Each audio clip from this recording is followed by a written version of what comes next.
Welcome back, viewers. Let's take a look at the latest development that we're tracking in this hour.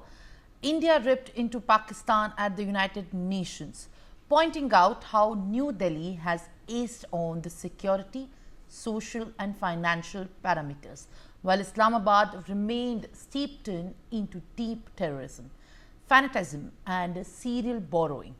India is a mature democracy, offering a stark contrast in the progress, prosperity and development models. Ambassador Parvathaneni has also told the UN Security Council, adding that the Asian neighbor is on the other extreme end. His remark came during the UNSC's high-level open debate on promoting international peace and security through multilateralism and peaceful settlement of disputes. Ambassador Harish has also pointed out that India is a mature democracy, a surging economy and a pluralistic and inclusive society. At the other extreme is Pakistan, steeped in terrorism and a serial borrower from the IMF. He also recalled the 22nd April Pahalgam attack, in which Pakistani terrorists have shot dead 26 innocent Indian civilians, and said that India launched Operation Sindoor, also adding that military action was focused, measured and non-escalatory in nature. Well, these were the remarks by the UN permanent representative to India. Let's now listen. There should also be a serious cost to states who violate the spirit of good neighborliness and international relations by fomenting cross-border terrorism. Recently, consequent to the gruesome terrorist attack in Pahalgam, Jammu and Kashmir, on 22nd April 2025, that led to the killing of 26 innocent tourists. And based on the Council statement of 25th April, where members of the Security Council underlined the need to hold perpetrators, organizers, financiers, and sponsors of this reprehensible act of terrorism accountable and bring them to justice, India launched Operation Sindoor, targeting terrorist camps in Pakistan and Pakistan-occupied Jammu and Kashmir, which was focused, measured, and non-. I'm constrained also to respond to the remarks made by the representative of Pakistan. The Indian subcontinent offers a stark contrast in terms of progress, prosperity, and development models. On the one hand, there is India, which is a mature democracy, a surging economy, and a pluralistic and inclusive society. At the other extreme is Pakistan, steeped in fanaticism and terrorism, and a serial borrower from the IMF. As we debate promoting international peace and security, it is essential to recognize that there are some fundamental principles which need to be universally respected. One of them is zero tolerance for terrorism. It ill behoves a member of the Council to offer homilies while indulging in practices that are unacceptable to the international community. Mr. President, in conclusion, India remains committed to working towards international peace and security through multilateralism and peaceful settlement of disputes.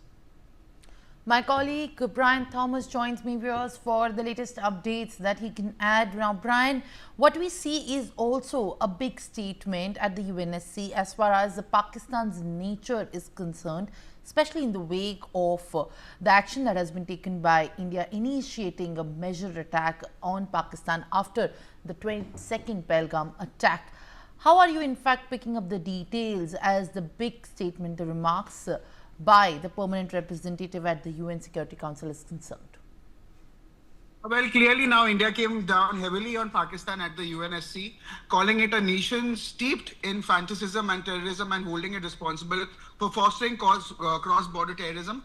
Clearly also speaking at an open debate on promoting international peace and security through multilateralism and peaceful settlement of disputes. India's permanent representative to UN, Ambassador Parvathaneni Harish, had drew a sharp contrast between the two nations. Said, on the other hand, on the one hand is India, a mature democracy, a surging economy, and a pluralistic, inclusive society, and the other extreme is Pakistan, steeped in fanaticism and terrorism and a serial borrower of the IMF. He also said that India remains committed to multilateralism and peaceful conflict resolution, but highlighted the need for international community to adopt a zero tolerance approach to terrorism itself.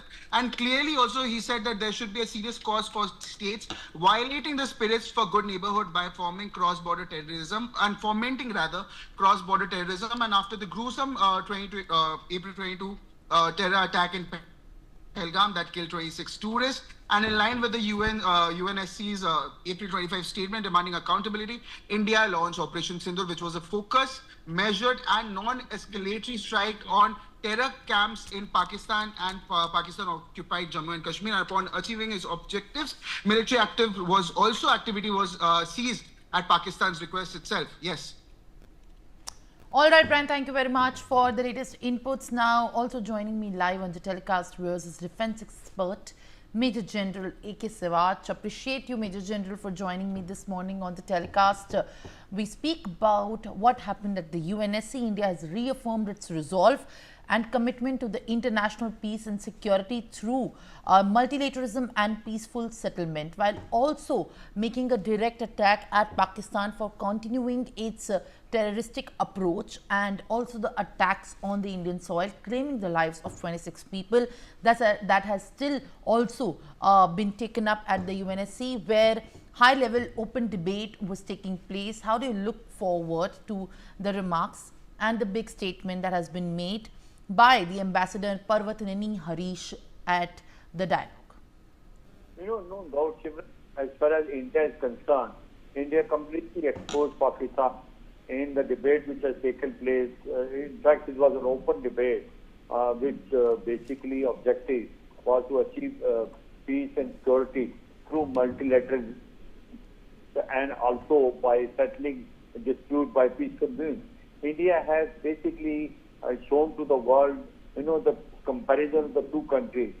India, as far as concerned, is a secular multilateral country which is inclusive, is the fourth largest economy in the world, whereas our neighbor, which is Pakistan, which is involved in cross-border terrorism, there is political instability, there is economic crisis. They have gone 25 times to IMF alone. And their involvement in Pahalgam attack was absolutely clear because the TRF has already accepted. So basically what has happened is your permanent representative, Ambassador Harish, has managed to tell to the whole world that it is a Pakistan which is a hub-center terrorism. Pakistan cannot export anything else other than terrorism itself. Rest it is importing only. Its economy is totally, you can say, in a large state. So as far as India is concerned, I think it was a right move by the permanent representative, wherein he exposed to the world that until unless we do not stop this cross-border terrorism from Pakistan, no peace can prevail in this neighborhood. In fact, what he said is until unless the cost is not been imposed. And after Pahalgam, India has made it very clear, any act of terrorism will be as an act of war and will be suitably responded. Now this has been done because Pakistan in time and again involving in the cross-border terrorism, and then it is denying. Pakistan keep on saying they are victim of terrorism, but the terrorism is being created by them only. Now in fact, when Hillary Clinton came in 2013, she has mentioned to Pakistan as a Secretary of State that if you have snakes in your courtyard and you think it will only bite your neighbors, one day they will bite you. So whatever Pakistan is telling, they are victim of terrorism in form of Tehrik-e-Taliban Pakistan. Who created terrorism in first place?